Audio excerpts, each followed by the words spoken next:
Hello friends, welcome back to my channel. आज हम लोग क्लास 10 का चैप्टर 5 जो समांतर श्रेणी है उसका थोड़ा बेसिक हम लोग जानकारी लेंगे। फिर हम बस एक दो छोटा छोटा क्वेश्चन करेंगे। फिर आगे जो वीडियो आएगा उसमें हम कंप्लीट क्वेश्चन को करेंगे। उसमें जो जो भी मतलब डिफ़िकल्ट लेवल का क्वेश्चन है उसको हम लोग देखेंगे। ठीक है, आज बस हम लोग समांतर श्रेणी को समझेंगे। ठीक है, तो चलिए स्टार्ट करते हैं वीडियो को बिना कोई टाइम वेस्ट किए हुए। हमें एक ये दिया गया क्या है, समांतर श्रेणी। हमें ये दो जो वर्ड्स है इसी से समझना है कि चैप्टर पूरा है क्या एक्चुअली में। ठीक है, तो समांतर मतलब पैरेलल, श्रेणी मतलब सीढ़ी, मतलब उसको जैसे लेडर बोलते हैं आप लोग। ठीक है, इसका ऐसे जैसे क्या बोलते हैं इंग्लिश में, क्या बोलते हैं, अर्थमेटिक प्रोग्रेशन। Arithmetic progression. अब उसको हम लोग कैसे समझेंगे कि समांतर श्रेणी है, मतलब सपोज एक हम सीढ़ी बनाते हैं, एक सीढ़ी हम बनाते हैं। ठीक है, ऐसे एक यहाँ है इसका, एक यहाँ है, एक यहाँ है, एक यहाँ है और एक यहाँ है, और एक दूसरा सीढ़ी हम बनाते हैं, एक हम दूसरा सीढ़ी भी बना देते हैं।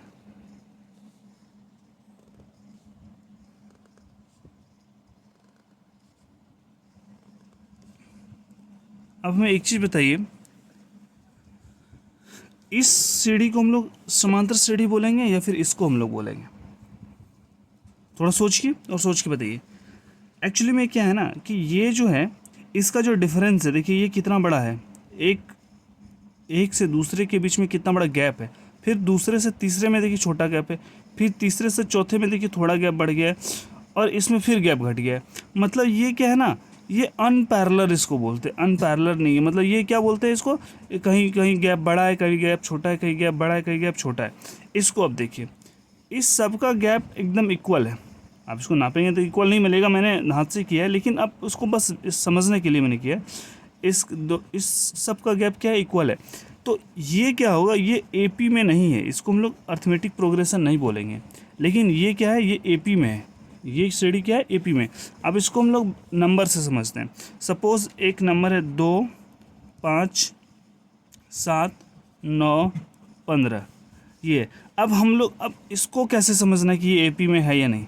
अब इसको कैसे समझना, तो सबका डिफरेंस देखना है। 5 में 2 गया 3, 7 में 5 गया 2, इसमें 2, इसमें गया कितना 6। तो डिफरेंस जो आ रहा है क्या आ रहा है, कभी 3, कभी 2, कभी 2, कभी 6। तो ये तो एपी में नहीं बोलेंगे क्योंकि ये सेम इसी तरह है, कहीं गैप बड़ा कहीं गैप छोटा। अब इसको देखते हैं हम एक और देते हैं नंबर 2, 4, 6, 8, 10।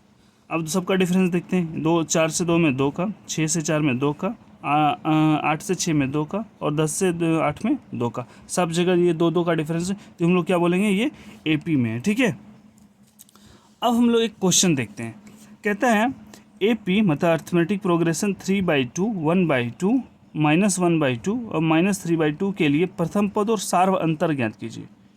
मतलब डिफरेंस निकालना है, प्रथम पद ए और सार्वंतर डी लिखना है। ठीक है, तो सबसे पहले पहला पद तो हम लोग जानते हैं क्या होता है, ये होता है।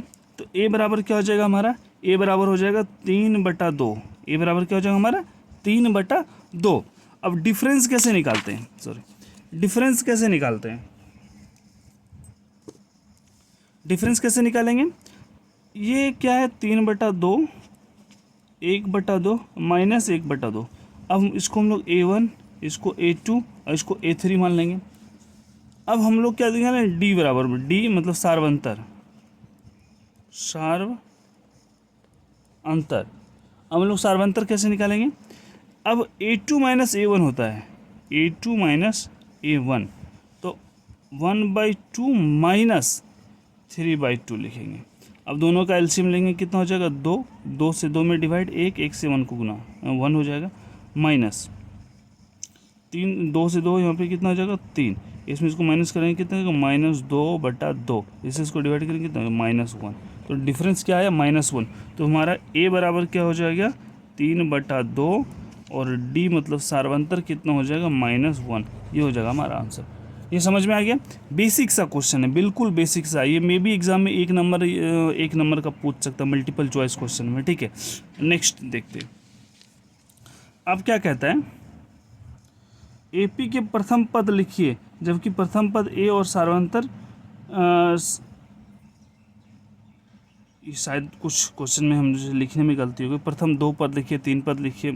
प्रथम मान लीजिए 2 पद लिखिए, 2 पद लिखिए, जबकि सार्वंतर ए और जबकि प्रथम पद ए और सार्वंतर डी निम्नलिखित है। मतलब हमारा प्रथम पद और ये डी दिया गया है, ठीक है। मतलब पहला जो पद होगा वो 10 होगा और दोनों का बीच का डिफरेंस जो होगा वो भी 10 होगा। तो हमें इस तरह के मतलब 2 यहाँ पे हम ये कुछ था यहाँ पे, आप एज्यूम कर लीजिए, मान लो 3 था, 3 पद हमें लिखना होगा। तो कैसे लिखेंगे कि अगर a बराबर हमारा 10 है तो डिफरेंस 10 होना चाहिए ना, डिफरेंस 10 होना चाहिए। मतलब ये 10 बढ़ जाएगा, इससे 10 बढ़ा देंगे, ये हो जाएगा, क्या हो जाएगा, मतलब अगर पद लिखेंगे तो पहला 10 हो जाएगा, दूसरा 20 हो जाएगा, डिफरेंस 10 ही रखना हमें, तो 20 में 10 जोड़ देंगे 30। इस तरफ कितना भी पद लिख सकते हैं, तो ये क्या हो जाएगा 10, 20, 30, ये हो जाएगा हमारा AP, ठीक है। नेक्स्ट क्या बोल रहा है, a बराबर -2 और डिफरेंस कितना होना चाहिए 10। अब हम लोग यहाँ लिखेंगे a बराबर -2 लिखा गया और डिफरेंस 10 है, तो -2 में 10 जोड़ देंगे, कितना हो जाएगा 8। समझ में आ गया, इसमें 10 जोड़ देंगे तो कितना हो जाएगा -8, सॉरी 8 हो जाएगा। अब इसमें कितना जोड़ देंगे 10, कितना हो जाएगा 18। और ये 3 ही पद लिखना था, तो इससे आप मैक्सिमम जितना पद लिखना सकते हैं। तो जो हमारा AP जो हो जाएगा वो क्या, जो -2, 8 और 18, ठीक है। समझ में आ गया। ये 2 बेसिक क्वेश्चन था। अगले वीडियो जो हमारा अगला वीडियो जो आएगा इसको हम और थोड़ा बेसिक करेंगे, ठीक है, और थोड़ा बेसिक को थोड़ा और समझेंगे। और फिर जब डिफ़िकल्ट लेवल का क्वेश्चन को सॉल्व करेंगे उस समय हम 1-1, 2-2 क्वेश्चन को ही बताएंगे, क्यों, ताकि अब वीडियो भी शॉर्ट रहे, आपको समझ में आ सके, ठीक है। तो मिलते हैं फिर से नेक्स्ट वीडियो में, तब तक के लिए धन्यवाद। अगर वीडियो अच्छा लगे तो लाइक कीजिएगा, चैनल को सब्सक्राइब कीजिए, ठीक है। Thank you.